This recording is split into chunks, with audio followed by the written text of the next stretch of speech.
And this is what I use to do that. So as artists, we have two really important tools at our disposal. Number one is our mind, the ability to think and to imagine and to create.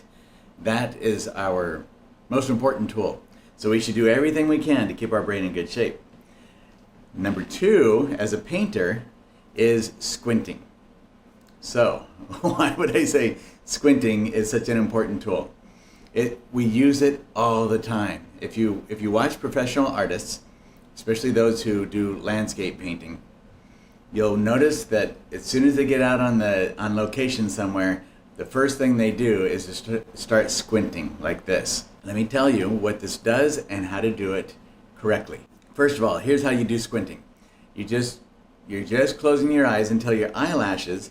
Now, if somebody doesn't have eyelashes, that might make it a little bit more complicated, but I think most of us have eyelashes. And that's really what we're working with. The eyelashes are kind of like a screen on a screen door on your front door. This is what you're looking for. Think about a front door. If you have your front door open wide and you're looking out at everything, you see everything just clear as can be. You see all the colors, you see all the values, you see how light it is, you see the shadows, how dark they are. Now close the screen door and try to look through the screen. You notice how everything gets more diffused. You can't see all the details very clearly. The lights get darker. The dark's usually about the same, but everything kind of melds together a little bit. It merges into more distinct light and value and shapes and that sort of thing. That's what we're doing with our eyelashes. We're just creating a screen right there.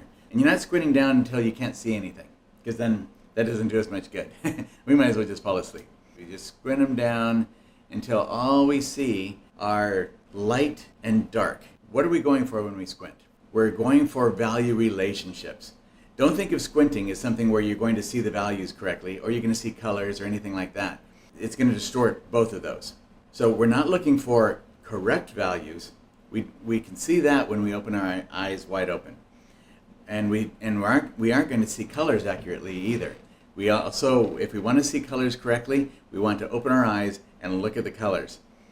But what happens when we squint is we get rid of little tiny details that can be distracting. So like we're looking at a tree. It's got let's say an aspen tree or any tree with a bunch of leaves all over it. And then let's say the wind is blowing a little bit. So those leaves are rustling around and moving. Well, when those leaves are rustling around and moving like that, we'll see some of those are catching the light. They're turning like this and they catch the light. The light shines right on it at just the right angle that it becomes really bright because the light is reflecting off of it. And it's so bright looking. And then we see other leaves that are turned away from the light completely. They're in the shadow and they're very dark. They just look like a little dark object in there. And we've got thousands of those things happening in there. Just little bits of bright light, little spots of dark accents everywhere. Just all over the place. And if we look at that with our eyes wide open and we try to paint that, it's going to take forever. We're going to go crazy thinking, I've got so many of these little tiny things to do in this painting. And if we're out on location, that's not going to work because the light is going to change in a matter, light is changing all the time. Every moment the earth is rotating and the light is changing a little bit. But dramatically that light, the shadows are going to shift, the light is going to change dramatically every 5, 10, 20 minutes. So we are really working against time.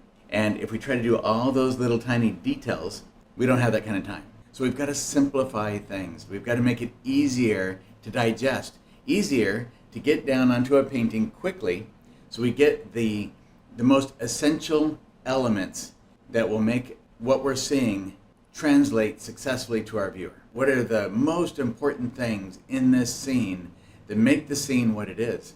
Now, when we go to finish a painting, we might put in a bunch of little details, little bits of highlighted leaves or dark accents in spots here and there. And those can make the painting a lot of fun. We can have a lot of fun doing those things.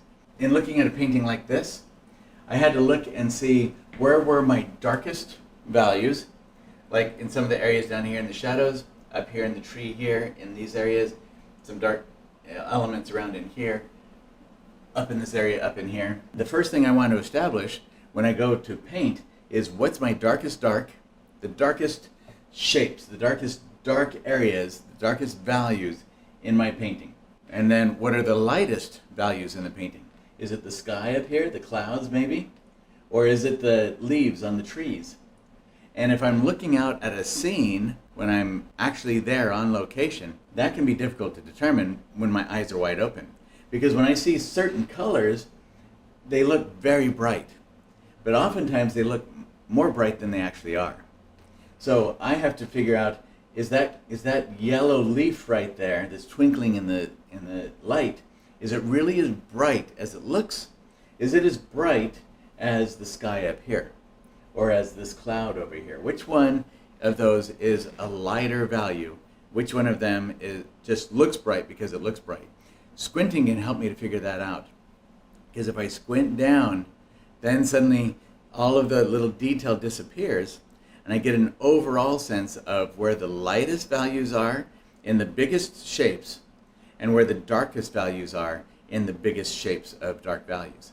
So it gets rid of, like, this area right here would all just become one big shape. A lot of the little detail would disappear. Even if I squinted this painting right now, I can get rid of a lot of the little detail and take those objects, the spaces in here, and turn them into bigger shapes, more condensed shapes. So I'm trying to reduce the value range to where I see the darkest dark, the lightest light, and I'm trying to reduce all those little shapes into bigger shapes that are approximately about the same value with each other. And then I can take these shapes like in here, and I can see how they relate, or how bright are those areas right there relative to the brightest area in my painting, or the brightest value I see when I'm squinting down, and how dark are these shadows over here compared to the shadows in the tree over here, or the shadows over in these areas, or shadows in a bush over here. How dark is this compared to this? And then once I have those relationships down, what I'm doing is I'm relating this dark value to this dark value and seeing which one is darker and how much darker this one is down here than this one over here. So once I have those value relationships established on where my lightest light is, my darkest dark, everything else then I will keep within that relationship once I start painting.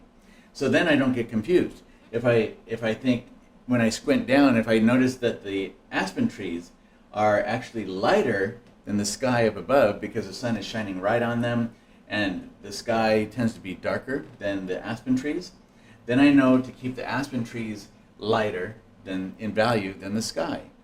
But if I see it the other way around, then I'll know that when I'm painting the aspen trees and I want to get them, they feel like they need to be brighter, I'll know not to make them so bright that they're brighter than the sky.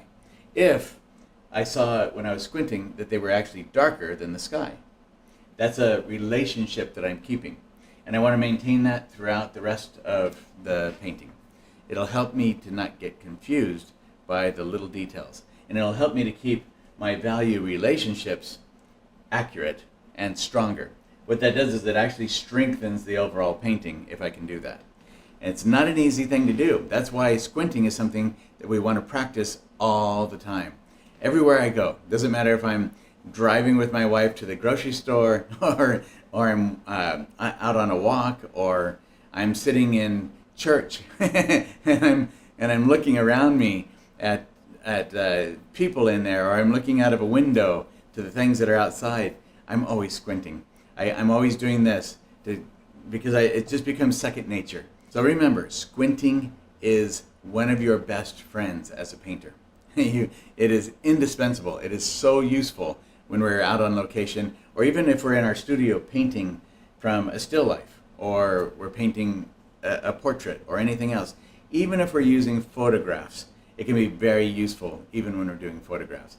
Photographs are a little more complicated because photographs lie. They don't give us as accurate of information when it comes to light and dark as what we get when we're looking at it in real life. All right, so have fun. Enjoy squinting for the rest of your life as a painter everywhere that you go. and just get used to the strange looks that you're going to get.